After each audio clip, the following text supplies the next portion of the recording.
Assalamualaikum, welcome to my YouTube channel medical with doctor FS. This is lecture number 2 regarding the endocrinology. आज बात करेंगे central endocrine glands पे। अगर बात करें हाइपोथैलेमस की, hypothalamus is located in the diencephalon. Hypothalamus mainly regulate करता है हमारे बॉडी के होमियोस्टेसिस के ऊपर। अगर एंडोक्राइनोलॉजी एस्पेक्ट से बात करें तो हाइपोथैलेमस जो है वो पिट्यूटरी ग्लैंड की एक्टिविटी को रेगुलेट करता है बाय मींस ऑफ हार्मोन्स जो रिलीज होते हैं फ्रॉम हाइपोथैलेमस, और वो हैं thyrotropin releasing hormone, corticotropin releasing hormone, gonadotropin releasing hormone, growth hormone releasing hormone, somatostatin that is the growth hormone inhibiting hormone, and dopamine. Dopamine clinically perspective related to the prolactin बहुत important है, because अगर कोई female hyper prolactinaemia से सफ़र कर रही है तो उन्हें डोपामिन एगोनिस्ट दिए जाते हैं। उसके अलावा अगर clinical scenario related to the hypothyroidism है तो हाइपोथायराइडिज्म में थायरोट्रोपिन रिलीजिंग हार्मोन का लेवल एलिवेटेड होता है। पर अगर एक फीमेल हाइपोथायराइडिज्म से सफ़र कर रही है तो उनकी लैब रिपोर्ट्स में हाइपर प्रोलैक्टिनीमिया भी शो होता है, बिकॉज थायरोट्रोपिन रिलीजिंग हार्मोन जो है वो दो हार्मोन की सिक्रेशन को बढ़ा देता है। Number one thyroid stimulating hormone and second is the prolactin. अगर पिट्यूटरी की बात करें तो pituitary is our master gland of our body and it is located in the sella turcica. Pituitary gland के दो लोब्स होते हैं, anterior pituitary and the posterior pituitary. अगर बात करें एंडोक्राइन सिस्टम की बुनियाद की, तो वो बुनियाद है हाइपोथैलेमस और पिट्यूटरी ग्लैंड का communication, that is known as hypothalamus hypophyseal axis. अब ये एक्सेस क्यों इंपॉर्टेंट है? बिकॉज हमारी बॉडी के दूसरे जो एंडोक्राइन ग्लैंड्स हैं उनकी सीक्रेशन के हवाले से।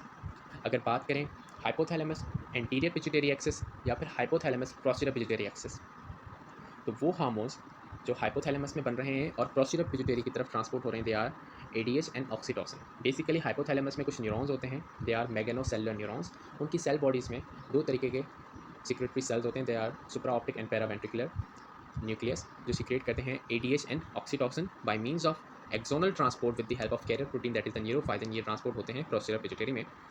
जबकि वो हार्मोन जो हाइपोथैलेमस में सेंसाइज होते हैं पर ट्रांसपोर्ट होते हैं तो द एंटीरियर पिट्यूटरी के ऊपर जब वो एक्ट करते हैं, एंड ये ट्रैवल करते हैं by means of hypothalamo hypophyseal portal system, और बेसिकली ये हार्मोन्स बनते हैं इन द आर्कुएट न्यूक्लियस। अगर बात करें एम्ब्रियोलॉजिकल एस्पेक्ट्स की, तो anterior pituitary is derived from the Rathke's pouch, whereas the posterior pituitary is derived from the neuroectoderm. अगर बात करें एंटीरियर पिट्यूटरी की, तो वो हार्मोन्स जो हाइपोथैलेमस से रिलीज हो रहे हैं और एक्ट कर रहे हैं एंटीरियर पिट्यूटरी के ऊपर by means of hypothalamo hypophyseal portal system, because जो venous blood है from the hypothalamus वो डायरेक्टली ड्रेन होता है एंटीरियर पिट्यूटरी में। कौन से हार्मोन्स रिलीज होते हैं एंटीरियर पिट्यूटरी में से? या तो कॉर्टिकोट्रॉप्स, थायरोट्रॉप्स, गोनेटोट्रॉप, सोमेटोट्रॉप्स एंड लैक्टोट्रॉप्स। इस डायग्राम में हम एक बात देख सकते हैं थायरोट्रोपिन रिलीजिंग हार्मोन में। तो thyrotropin releasing hormone basically thyroid stimulating hormone और प्रोलैक्टिन के लेवल को भी बढ़ाता है। This is clinically really important. अगर बात करें न्यूरोहाइपोफाइसिस, जिसे हम प्रोसीजर पिट्यूटरी कहते हैं, तो बेसिकली प्रोसीजर पिट्यूटरी स्टोर करता है दो हार्मोन्स को जो हाइपोथैलेमस में बनते हैं, and by means of axonal transport ये हाइपोथैलेमस में से प्रोसीजर पिट्यूटरी की तरफ ट्रैवल करते हैं। They are anti diuretic hormone and the oxytocin. जबकि anti diuretic hormone supraoptic nucleus में बनता है, जबकि ऑक्सीटॉक्सिन जो है वो पैरावेंट्रिकुलर न्यूक्लियस में। And posterior pituitary is derived from neuroectoderm. अगर बात करें एंटी डायरेटिक हार्मोन की, तो anti diuretic hormone basically supraoptic nucleus में बनता है, एंड ये बहुत अहम रोल प्ले करता है in the regulation of extracellular osmolality. Anti diuretic hormone की जो सिक्रेशन है वो रेगुलेट होती है by plasma osmolality and blood pressure. Basically plasma osmolality is directly proportional to the secretion of antidiuretic hormone, whereas the blood pressure is the inversely proportional to the antidiuretic hormone secretion. उसके अलावा renin angiotensin aldosterone mechanism की वजह से भी anti diuretic hormone की secretion increase होती है, पर उसके अलावा कॉर्टिकोट्रोपिन रिलीजिंग हार्मोन स्पेशली इसका लेवल स्ट्रेस में भी इंक्रीज हो जाता है, एलिवेटेड हो जाता है, और जिसकी वजह से ये एडीएस की सिक्रेशन को भी इंक्रीज कर देता है।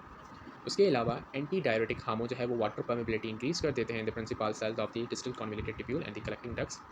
जब एंटी डायरेटिक हार्मोन एक्टिवेट करे V2 रिसेप्टर्स के थ्रू, और जो सेकंड मैसेंजर सिस्टम ये इस्तेमाल या इन्वॉल्व होता है that is the cyclic AMP। जबकि एडीएस वेजो कंस्ट्रक्शन करवाए या फिर स्मूथ मसल्स की कंस्ट्रक्शन कराए, तो बेसिकली यहाँ पे जो सेकंड मैसेंजर सिस्टम इन्वॉल्व होता है दैट इज़ द इनॉक्सिटोल ट्राइफॉस्फेट। उसके अलावा एंटी डायरेटिक हार्मोन जो है ये को ट्रांसपोर्ट जो सोडियम पोटेशियम एंड 2 क्लोराइड की thick ascending limb of the loop of Henle में होती है उसको भी इन्हांस कराता है। उसके अलावा ऑक्सीटॉक्सिन के बारे में अगर बात करें तो ऑक्सीटॉसिन 90 to 95% पैरावेंट्रिकुलर न्यूक्लियस में बनता है। उसके अलावा ऑक्सीटॉसिन जो है मायो एपिथेलियल सेल्स जो ब्रेस्ट के होते हैं उसकी कॉन्ट्रैक्शन कराता है, और जिसकी वजह से मिल्क की इंजेक्शन होती है।